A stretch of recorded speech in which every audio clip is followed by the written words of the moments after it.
Welcome to today's explainer. Picture this: a golden sunrise illuminating towering volcanic cliffs, rolling green hills, and the endless expanse of the Pacific Ocean. This is the stunning backdrop for an enigma that's captivated archaeologists, anthropologists, and historians for generations. We're looking at a true marvel of ancient engineering and human endurance, and I'm so excited to dig into this with you.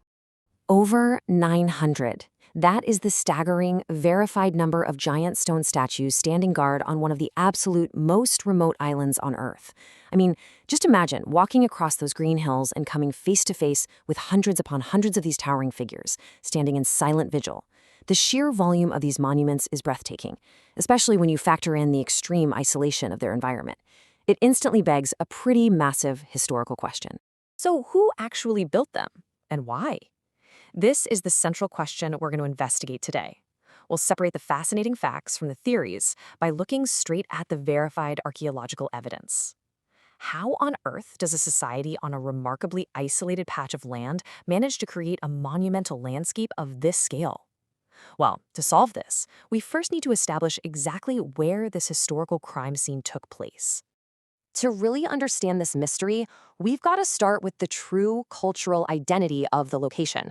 While the world commonly knows it as Easter Island, the indigenous Polynesian name for this incredible place is Rapa Nui. It's absolutely crucial that we ground our investigation right here in this geographical and cultural context. Rapa Nui isn't just a random spot on a map. It's the home of a rich, traditional Polynesian culture that achieves something truly unparalleled. What makes this all the more fascinating is the environment they were operating in. First and foremost, Rapa Nui is defined by extreme isolation in the vast Pacific Ocean. We're talking miles and miles away from any neighboring landmasses. The sheer magnitude of their architectural achievements is so profound that the island is actually recognized today as a designated UNESCO World Heritage Site. But it wasn't just a place of statues, It was home to a vibrant, ancient Polynesian culture. So how did this culture even begin? Let's get into Section 1, the first settlers, architects of the island. The story of Rapa Nui kicks off with one of the most mind-boggling migrations in human history. Polynesian voyagers navigated across the vast, wildly unpredictable Pacific Ocean. Think about the sheer willpower it took to cross the Pacific in those ancient vessels. It's just a breathtaking testament to human endurance and ingenuity. And upon their arrival on this isolated island, they didn't just survive. They established a highly unique culture and a structured society. They built a daily life deeply connected to the land and the sea, laying the groundwork for the monumental era that was about to unfold. Moving on to Section 2, Anatomy of a Moai, the Stone Giants. Like we noted earlier, over 900 of these Moai statues exist scattered across the island. But let's be clear, these aren't small garden ornaments. The archaeological evidence shows these statues are of varying, absolutely massive sizes. Now, here is a critical fact to remember. They were carved entirely by the indigenous islanders themselves. And according to archaeologists, these weren't just decorative art pieces either. They held profound religious and cultural significance for the society. They were deeply woven into the spiritual fabric of Rapa Nui. Which brings us to Section 3, Carving the Stone Giants, the Quarry. This was a monumental undertaking achieved entirely without modern machinery. Honestly, it's an absolute marvel of ancient engineering. Here's how they did it. Step 1, the craftsmen had to source the material, specifically a type of compressed volcanic ash called volcanic tuff, drawn directly from the massive Rano Rakut quarry. Step 2, they shaped this unyielding rock using only ancient stone tools.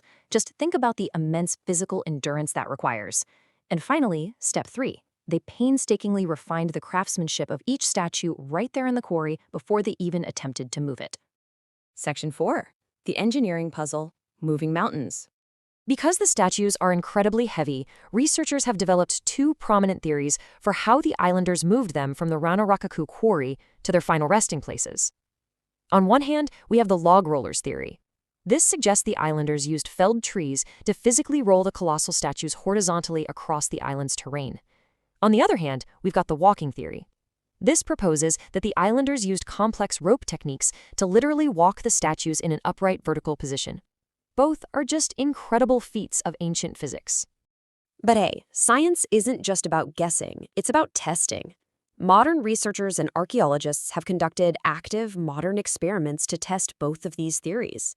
By using ropes and scale replicas of the Moai statues, they've tried to replicate the conditions of the past to see what was actually physically possible for a human crew to achieve.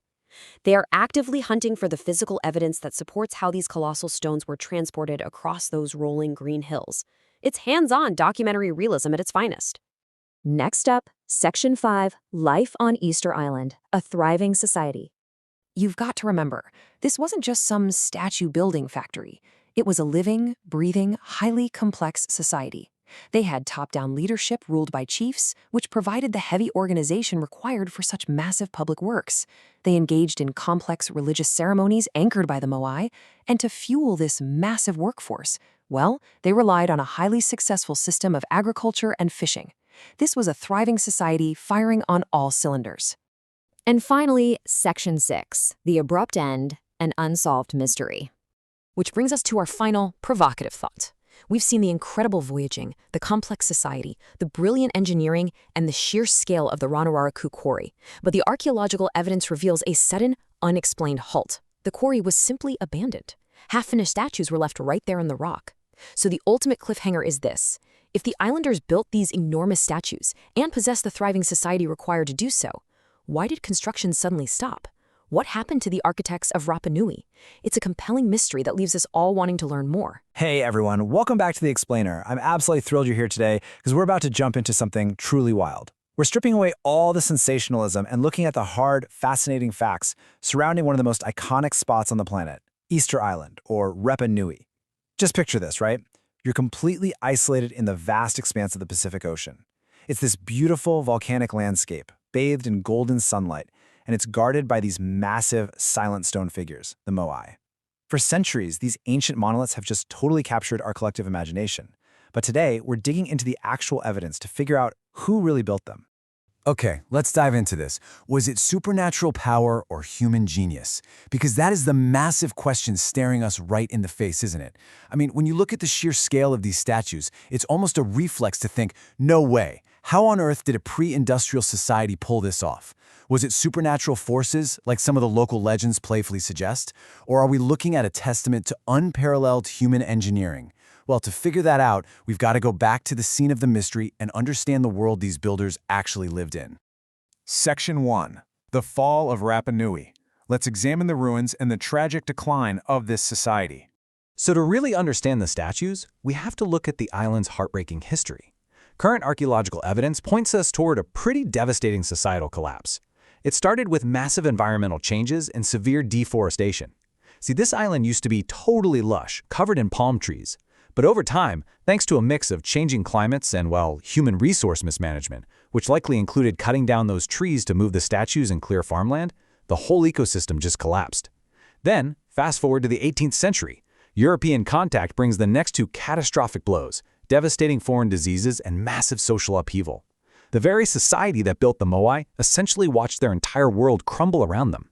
80 tons. Just pause and think about that for a second. That is literally how heavy some of the largest Moai ever successfully transported across this incredibly rugged, volcanic island actually are. I mean, 80 tons.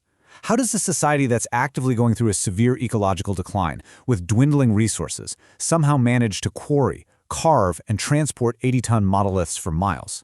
And they did it without wheels, without draft animals. It's a genuine engineering marvel, and really begs the question, why were they so desperate to build them? Section 2. Theories behind the statues. Let's weigh the evidence and look at the prime suspects and motives here. And this brilliantly illustrates the two leading theories in our investigation. On one side, we have ancestor worship. Now, the evidence for this is super strong. Almost all the Moai actually face inland, toward the villages. They stand on these platforms called ahu, supposedly projecting protective energy, or mana, over the people. The catch? A few of them do face out to sea, which kind of complicates things. On the flip side, there's the political power theory.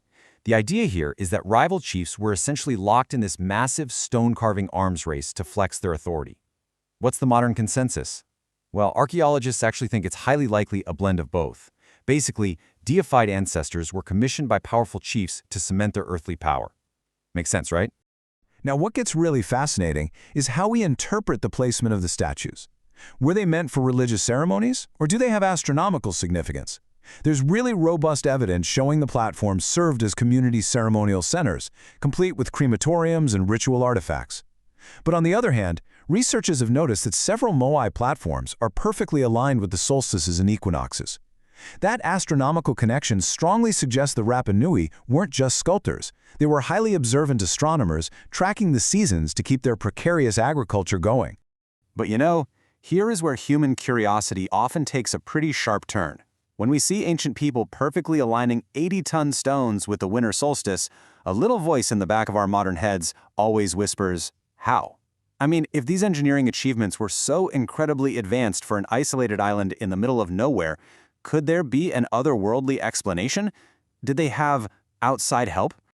Section 3, Debunking the Popular Myths. Time to separate the historical facts from the popular fiction. Look, it is so easy to get swept up in those wild pop culture claims, right? Alien builders coming down from the stars to laser cut the stone. Lost, super advanced civilizations like Atlantis somehow lending a hand. Or even taking local legends totally literally, believing priests used supernatural powers to magically make the statues walk to their platforms. And yeah, while those ideas make for fantastic sci-fi movies, they completely rob the actual human beings who lived there of their incredible real-world achievements. We have to look at what the dirt and the stones actually tell us. To put it as clearly and definitively as possible, these ideas are speculative and not supported by mainstream archaeological evidence. As much fun as it is to imagine flying saucers hovering over the Pacific Ocean, real investigative work requires us to ground ourselves in the scientific method. There are absolutely no alien lasers buried in that soil. There are, however, human tools. Section 4. Modern archaeological discoveries. Let's move to and see how this builds our modern understanding using cutting-edge forensic science.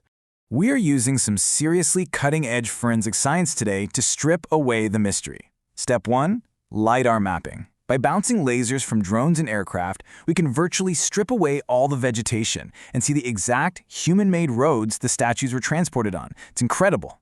Step 2. Actual excavations. Archaeologists are literally unearthing the basalt picks, they're called toki, that human hands use to carve every single inch of these giants. And step 3. DNA research.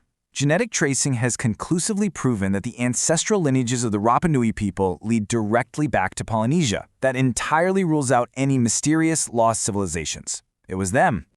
And understanding this real human history is exactly why this matters so much today. Right now, there's a massive balancing act going on. On one hand, you have vital UNESCO preservation efforts working overtime to save these porous volcanic stones from just eroding away in the harsh oceanic winds. On the other hand, you've got the challenges of modern tourism. Tens of thousands of people flock to the island every single year to see the Moai. And while that brings in absolutely crucial income for the island, the foot traffic and environmental strain directly threaten the very artifacts everyone is traveling to admire. It's literally a race against time to conserve this piece of human history. Section 5. Who built the Moai?